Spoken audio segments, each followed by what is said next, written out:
So Maine's senatorial race is next year, and Maine's current senator is Susan Collins, a 72-year-old Republican who, despite Maine being a solid blue state, has been senator in the state since 1997. Will this be the election cycle she is finally voted out? I don't fucking know. Way too early to tell. But there has been excitement for one Democratic candidate running for the seat.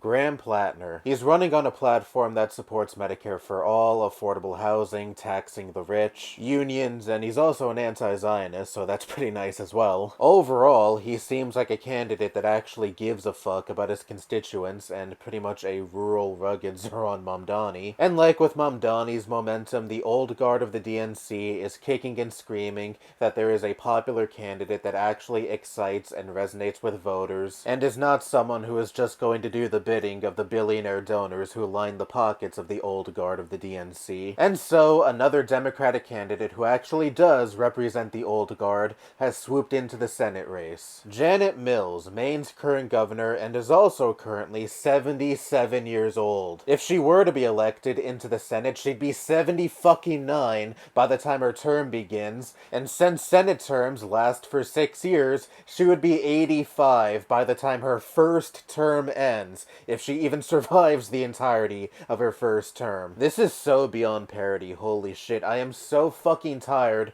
of these geriatrics who refuse to retire. We had Joe Biden for 4 years, and throughout his entire term, we had establishment Dems and shit libs trying to gaslight everyone and assuring us up and down that Joe Biden is definitely mentally fit for the job, until they just couldn't anymore after that disastrous debate with Trump where Biden just mumbled and stumbled the entire time. And now we have Trump, who in his second term became the oldest president in US history to be inaugurated. And on more than one occasion he has mysteriously disappeared from the public eye for a week. We have seen him on multiple occasions with bruises from IV injections. He very clearly is sundowning. So obviously this country being run by geriatric pieces of shit is a problem between both parties. But in the case of the DNC, you have these young, progressive candidates that actually spark enthusiasm and bring out voting demographics that don't typically go out to vote.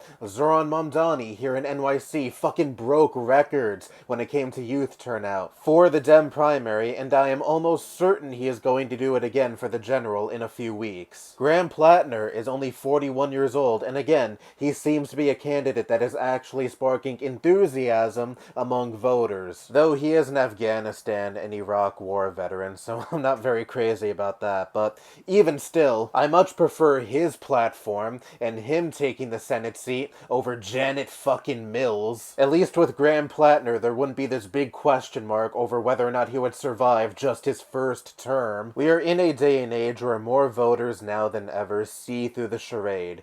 They know that establishment Democrats like Janet Mills or Andrew Cuomo represent the billionaire class and the corporations rather than the regular folk who vote them in. Regular people to the old guard establishment are worthless grunts who are only good for votes, and aside from that, they can fuck off and die for all they care. The cost of living is rising, and more people than ever can't afford to live, and they see that these establishment hack politicians don't care one bit because they're taking money directly from the billionaire class who benefit the most from this instability and do their bidding. That is why you are starting to see a crop of candidates who aren't 75 years old or up, who haven't been part of the party for 50 years or some shit, run on left-wing populism and gain serious momentum. Because voters are sick of what people like Janet Mills represent, out-of-touch ancient politicians that run on upholding the status quo, the same status quo that just isn't working for so many regular voters anymore. And yet the DNC just keeps trotting these ghouls out because they are so deathly afraid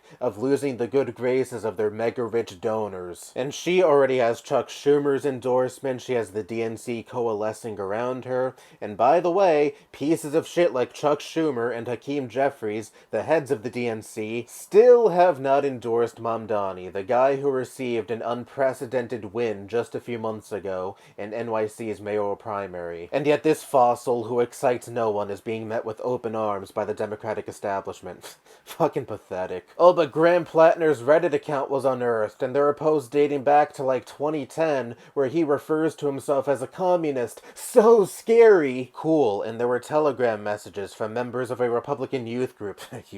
Some of these members were 40 fucking years old. That got leaked where they were saying things like Hitler was based, rape is based, or they were referring to themselves as Nazis, or comparing black people to monkeys, and other disgusting shit of the sort. I'd rather see the radical advocating for good policies be in power, rather than the radicals who advocate for nothing but hatred and death be in power. The Republican Party is becoming more and more overtly fascist, and a big reason as to why we are in this political climate where these pieces of shit are more emboldened than ever is because we have this fucking useless, do-nothing opposition party that would rather snuff out candidates who promise real, beneficial change for people and offer a brighter vision for this political party than to actually fight against the forces that are fucking this country up. Because left-wing populism not only threatens your bottom line, but the bottom lines of your wealthy donors, whereas fake right-wing populism doesn't. And you can't have that. And so you would rather lose with these awful, damn near octogenarian candidates like Janet Mills than to win with candidates who actually resonate with and excite your voter base. So stop acting like you're so concerned over capturing the youth vote and being the political party to actually excite voters again when you already have your solution. It's candidates like Mamdani who actually talk with their constituents, listen to their concerns, and address the real issues that contribute to a worse quality of life for their constituents, and you just go in response, "Nuh-uh, not like that," and then continue to engage in the same actions that kill any momentum for your party.